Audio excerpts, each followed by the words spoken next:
Young and dynamic santoor exponent. Santoor को षट तंत्र वीणा भी कहा जाता है, तो उसको क्यों कहा जाता है षट तंत्र वीणा, और क्या खास है संतूर में? देखिए, संतूर हमारा बहुत ही ट्रेडिशनल इंस्ट्रूमेंट है और हमारे भारतीय ग्रंथों की अगर बात करें तो उनमें से एक ग्रंथ है नीलमत पुराणा, जो लगभग 6 से 8वीं शताब्दी के बीच में लिखा गया। कश्मीर महात्म्य भी कहा जाता है उसे। उसमें इस साज का जिक्र आता है जिसको संस्कृत में शततंत्र वीणा कहते हैं। शत का मतलब 100, तंत्र का मतलब तार और वीणा का मतलब इंस्ट्रूमेंट, यानी 100 तारों वाली वीणा कहा जाता है। और इसे हम इस लकड़ी के कलम से बजाते हैं, इसे कलम बोलते हैं हम। संस्कृत में इसे काष्ठ कहते हैं। तो मेरे ख्याल से इंडियन म्यूज़िक में, इंडियन क्लासिकल म्यूज़िक में सबसे ज़्यादा स्ट्रिंग वाला ये इंस्ट्रूमेंट है आज के टाइम में, और इससे ज़्यादा स्ट्रिंग वाला इंस्ट्रूमेंट अभी कुछ भी नहीं है। तो दिव्यांशी, ये जो स्ट्रिंग्ड इंस्ट्रूमेंट है, इसमें 100 से ज़्यादा स्ट्रिंग्स हैं, ये वॉलनट का भी बना है, तो क्या इसके मटेरियल और इसका जो शेप है, इसके वजह से जो ट्यूनिंग होती है, जो म्यूज़िक निकलता है इससे? वॉलनट से भी बनता था पहले, बट अभी टेक्नोलॉजी काफ़ी चेंज हो गई, प्लाईवुड के भी संतूर अब बनने लग गए हैं। और क्योंकि वॉलनट के जो संतूर होते थे वो कश्मीर में होते थे, और वो शायद दिल्ली के टेम्परेचर में या अदर रीजन के टेम्परेचर में वो टिक नहीं पाता था, तो उसके बाद ज़रूरत पड़ी इनोवेशन की, तो अब डिफरेंट लकड़ियों से संतूर बनने लग गए हैं। और इसके शेप की बात की जाए तो ये ट्रेपेजियम शेप का संतूर होता है, जिसमें नीचे का साइड थोड़ा चौड़ा है, ऊपर थोड़ा पतला है। तो हम इसे ऑक्टेव में डिवाइड करते हैं। नीचे हमारा ये लोअर ऑक्टेव है, देन मिड ऑक्टेव है, देन हायर ऑक्टेव है, तार सप्तक। तो आप कैसे इसको, how do you progress on this instrument? आप कहाँ से शुरुआत करते हैं और ये कहाँ तक जाता है? अगर हमारी शैली की बात करें, जो भारतीय शास्त्रीय संगीत की शैली है और जो हमारे गुरुजी पंडित भजन सोपुरी जी, उनका क्रिएट किया हुआ एक शैली है पूरा, उसमें हम प्रॉपर जो ध्रुपद की शैली है या जो ख्याल की शैली, इन सब को फॉलो करके जो तंत्र की रिक्वायरमेंट है, जो तंत्र वाद्य के सोलो परफॉर्मेंस की रिक्वायरमेंट है, हम उस हिसाब से अपनी परफॉर्मेंस करते हैं। जैसे आलाप से शुरुआत होती है, देन जोड़ झाले में हम आते हैं, फिर गत में हम आ जाते हैं, फिर उसके बाद झाले के साथ, अभी जो आपने क्लिप सुना वो झाले का ही क्लिप था, तो झाले के साथ हम इसको फिर समापन करते हैं कॉन्सर्ट का। आपका जो संतूर है, it is a special type of santoor, सपोरी बाज संतूर इसको कहते हैं, सपोरी बाज। तो ये खास किस तरह से है बाकी संतूर से? देखिए, संतूर मैंने बताया ये कश्मीर का इंस्ट्रूमेंट है, इसका ओरिजिन कश्मीर से है। कुछ रेफरेंस मिलता है कि ये पर्शिया से आया, बट ये गलत है, क्योंकि शततंत्र वीणा मैंने बोला कि ये 8वीं शताब्दी और 7वीं शताब्दी के आसपास बुक में इसका उल्लेख मिलता है। पर्शियन संतूर की जो हिस्ट्री है वो 11वीं सेंचुरी बताते हैं, तो जाहिर सी बात है ये ज़्यादा पुराना है हमारा। ट्रेड के रास्ते ये संतूर चला गया अरब की कंट्रीज़ में, चाइना में और डिफरेंट कंट्रीज़ में चला गया। जो कश्मीरी संतूर था उसे हम सूफियाना संतूर कहते हैं।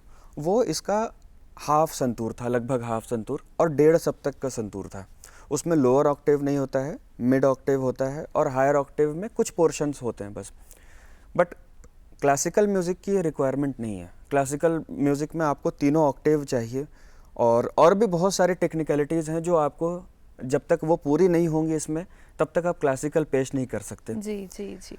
तो इसलिए गुरुजी को ज़रूरत पड़ी काफ़ी इनोवेशन करने की। सिर्फ डिज़ाइन बड़ा करना और ये उनका उद्देश्य नहीं था।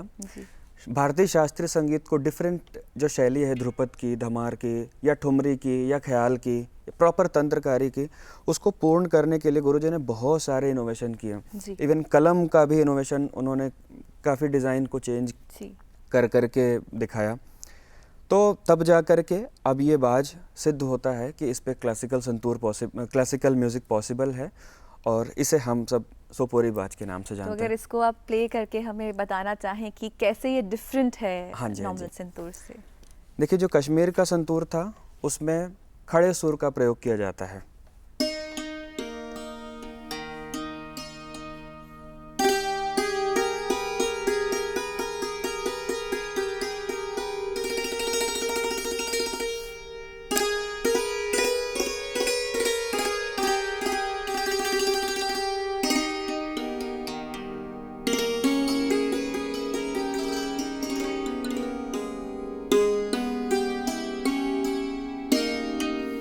कुछ ऐसा अंदाज था सूफियाना संतूर का।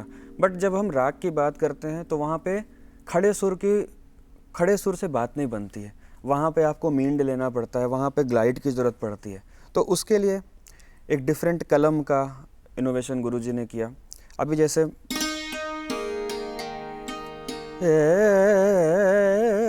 ना, अब ये अंग है,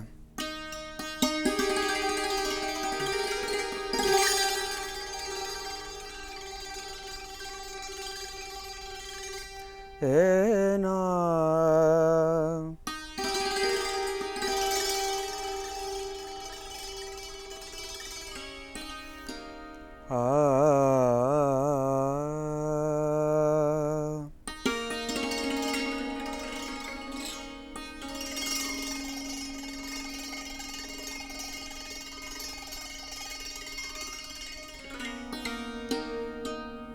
अब जैसे ये चीज़ है, ये रिक्वायरमेंट थी क्लासिकल म्यूज़िक की, ताकि एक नोट में सा, अगर ये लंबा हमें करना है गायकी के हिसाब से अगर करना है हमें, तो ये चीज़ पॉसिबल नहीं था, क्योंकि वहाँ पे खड़े सुर यूज़ होते थे पहले। इसमें ये चीज़ पॉसिबल नहीं है। कुछ देर के बाद वो साउंड गायब होती हुई दिख रही है। तो ऐसे ये डिफरेंस आया जो गुरुजी ने, सा को हमने प्रोलॉन्ग करने के लिए हमने गुरुजी ने कलम को के बारे में सोचा, एंगल के बारे में सोचा, फिंगर की क्या मूवमेंट होगी, कंधे से क्या आएगा, रिस्ट से क्या आएगा, सारी चीज़ों को उन्होंने सोच करके हमें परोस दिया सामने। काफ़ी प्रिसीजन से प्ले होने वाला ये इंस्ट्रूमेंट है, तो आपको काफ़ी रियाज भी करते रहना होगा। किस उम्र से आपने ये साज सीखना शुरू किया था? संतूर मैंने काफ़ी लेट शुरू किया। बचपन से गाना सीखा है मैंने अपने पापा श्री गोविंद वर्मा जी से गाना शुरुआत किया सीखना, क्योंकि गाना बहुत ज़रूरी है अगर हम किसी भी विधा के म्यूज़िक में आते हैं। वो बेस होता है, ताकि अगर हमें सुर की नॉलेज होगी तो हम इंस्ट्रूमेंट एटलीस्ट ट्यून कर सकेंगे जी। तो गाने का तालीम मेरा घर में लगभग 2.5 साल से शुरू हुआ, और उसके बाद संतूर में मैं लगभग 18-19 साल का था तब से। हाँ जी। और कितना रियाज आपका अभी रहता है? कैसे आप अपने टाइम को मैनेज करते हैं, सुबह शाम? जैसा आपको मालूम होगा, मैं पीएचडी स्कॉलर भी हूँ, दिल्ली यूनिवर्सिटी से मैं पीएचडी भी कर रहा हूँ। तो काफ़ी सारी चीज़ें हैं, क्लासेस भी हैं, पीएचडी के थीसिस का भी वर्क है, उसके लिए भी ट्रैवल करना है, कॉन्सर्ट भी जाना है, प्रोग्राम भी करना है। तो मेरा जो रियाज़ का टाइम है वो मोस्टली या तो दिन में होता है 11 बजे के आसपास, या फिर शाम में होता है 4 साढ़े 4 बजे जी। एक गरम चाय और साथ में रियाज जी, परफेक्ट कॉम्बिनेशन। हाँ जी बिल्कुल। और जैसे कि आप क्लासिकल म्यूज़िक सीख रहे हैं और सिखा भी रहे हैं, अगर आजकल की जनरेशन की बात करें तो इतनी कमिटमेंट नहीं हो पाती है, बिकॉज क्लासिकल में बहुत डिसिप्लिन भी चाहिए। तो why one should learn classical music? क्यों सीखना चाहिए? देखिए, क्लासिकल म्यूज़िक जो है ना, जो मेरे अंदर जो डिफरेंस मैं देखता हूँ कि ये म्यूज़िक बड़ा डिसिप्लिन आपके अंदर पैदा करता है। अभी अगर आर्ट की बात करें तो शायद हर जगह प्रोफेशनलिज्म आ गया है, बट गुरु शिष्य परंपरा अभी सिर्फ और सिर्फ म्यूज़िक में ही हम देखते हैं, वो जो जिंदा है अभी जी।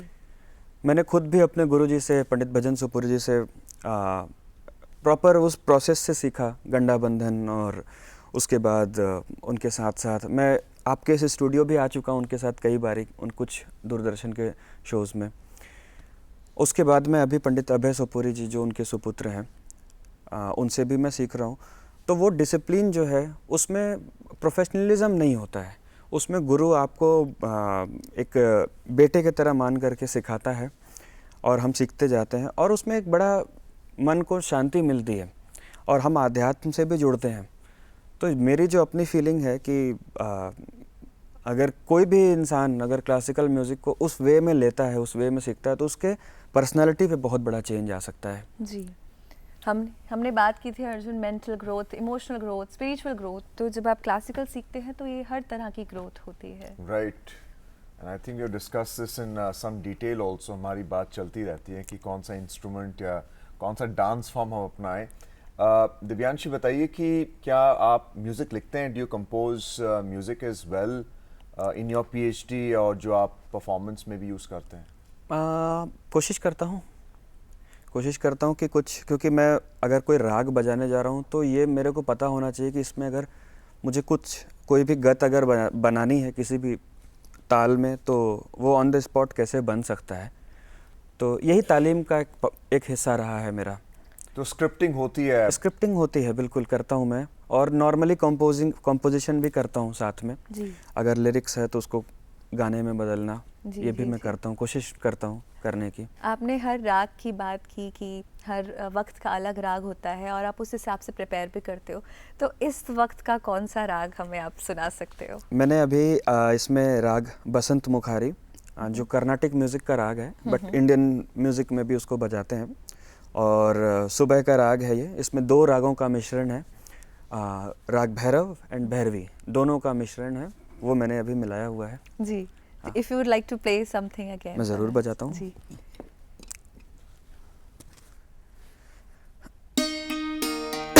एक तराना है मेरे घराने का ही, मैं कोशिश करता हूँ वो बजाने की।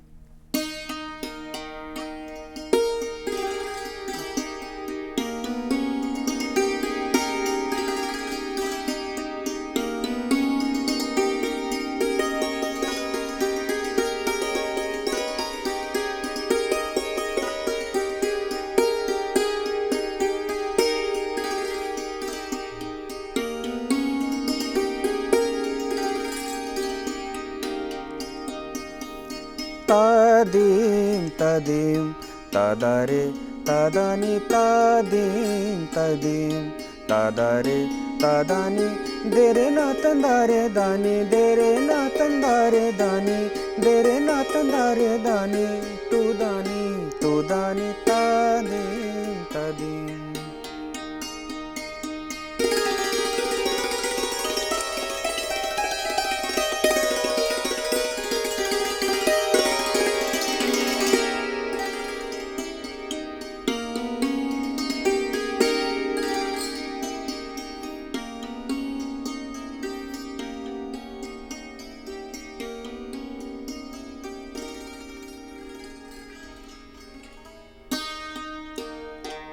क्या बात है!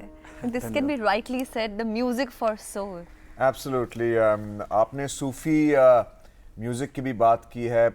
वोकल, किस तरीके का वोकल सपोर्ट इसमें दिखाई देता है? Because it seems that only a specific style is suited for the santoor.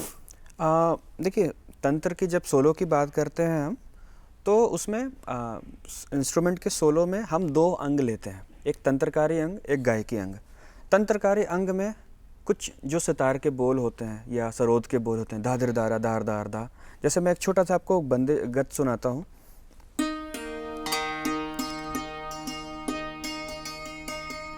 Dadar दा दार दा दादर दा दादर दादर दारा दा, आप सपोज ये बोल है, ये तंत्र का अंग हो गया। अगर ये हम बात करेंगे गायकी के अंग, गायकी अंग की बात करते हैं, तो गायकी अंग में गाने के जो एस्पेक्ट्स हैं उसको कैसे हम साज पे उतारेंगे। सपोज तादीम, है ना, ये अंग है पूरा, मतलब जो मॉड्यूलेशन गाने में आ रहा है उसको हम कितने हद तक साज में उतारते हैं, जी तो ये गायकी अंग हो जाती है। जी। तो इन दोनों को मिक्स करके हम एक रेसाइटल को प्रेजेंट करते हैं। तो अगर हम दूसरे स्ट्रिंग्ड इंस्ट्रूमेंट से कंपेयर करें तो उसमें ये फ़र्क तो नज़र आ ही रहा है, क्योंकि जिस तरीके से आप वोकल म्यूज़िक को उतार रहे हैं संतूर पर, दूसरे इंस्ट्रूमेंट्स में ये नज़र नहीं आता है। नहीं, होता है, बिल्कुल होता है, ऐसा करते हैं सारे इंस्ट्रूमेंट वाले, क्योंकि मैंने बताया ना कि गाना हमारा प्रथम है। जब तक गाना सीखा हुआ इंसान नहीं होगा वो इंस्ट्रूमेंट नहीं बजा सकता। वो कहीं ना कहीं उसको गायकी की हेल्प लेनी ही पड़ती है साज में उतारने के लिए, क्योंकि रागदारी क्या है, रागदारी बेसिकली गाना है पूरा। उस गाने के हम अंग को उतारते हैं, हम पूरे गाने को नहीं उतारते, उसकी हेल्प लेकर के, जी मदद लेकर के हम प्रेजेंटेशन को और सुंदर बनाते हैं, निखारते हैं। जी। आपकी परफॉर्मेंसेस की बारे में बात करें, हमने सुन ही लिया आप कितना खूबसूरत इस साज को बजाते हैं। कहाँ कहाँ परफॉर्म किया और कोई अगर खूबसूरत सी याद हो जो हमारे साथ साझा करना चाहें आप तो? मेरा जो सबसे पहला परफॉर्मेंस था संतूर पे, अब बड़े स्टेज की बात अगर करूं तो वो मेरे गुरुजी के साथ था, पंडित भजन सोपोरी जी के साथ। और मुझे सीखते हुए ज़्यादा नहीं 6 महीने ही हुए थे, और एकदम से उनका फ़ोन आया कि कानपुर में एक प्रोग्राम है बेटा, आपको साथ चलना है। तो मुझे लगा मुझे सिर्फ साथ में जाना है, बट उन्होंने थोड़ी देर बाद बोला कि आप संतूर लेकर के साथ में आओ। तो उनके साथ संतूर लेकर के बैठना मेरे लिए बहुत बड़ी बात थी, और उस दिन रात भर नींद नहीं आई थी कि क्या क्या होगा मेरा। तो वो मेरे लिए बहुत बड़ा एक दिन था, और अब मैं आज भी मिस करता हूँ उनको और उनका वो सारे दिन को। मेरे सोलो परफॉर्मेंस में हरिवल्लभ संगीत सम्मेलन मेरे लिए अब तक का सबसे बड़ा मंच। हरिवल्लभ इंडिया का या वर्ल्ड का कह लें आप, ओल्डेस्ट म्यूज़िक फेस्टिवल है क्लासिकल म्यूज़िक का। तो उसमें मुझे 2022 में बजाने को मिला, 2021 में बजाया। उसके अलावा महिंद्रा कबीरा और सामापा संगीत सम्मेलन और भी बहुत सारे फेस्टिवल्स रहे जिसमें बजाने को मौका मिला। तो आप अगली पीढ़ी के बारे में आप क्या कहेंगे, उनका क्या इंटरेस्ट है इन द संतूर? अभी काफ़ी लोग बजा रहे हैं, काफ़ी लोग कर रहे हैं, और हमारे घराने में भी काफ़ी लोग हैं जो अभी अभय भैया से, मेरे जो अभी प्रेजेंट में मैं जिनसे सीख रहा हूँ, उनसे लोग काफ़ी लोग सीख रहे हैं, और काफ़ी बाहर के लोग भी हैं जो इस संतूर को फॉलो कर रहे हैं, बजा रहे हैं। तो मेरे ख्याल से आने वाला टाइम बहुत ब्राइट है संतूर का। So on that note, Veronica, we'll have to thank Divyansh so much for being with us on the morning show and giving our viewers an opportunity to see how the santoor is played so well and so beautifully. बहुत बहुत धन्यवाद। Thank you very much. Thank you for inviting us.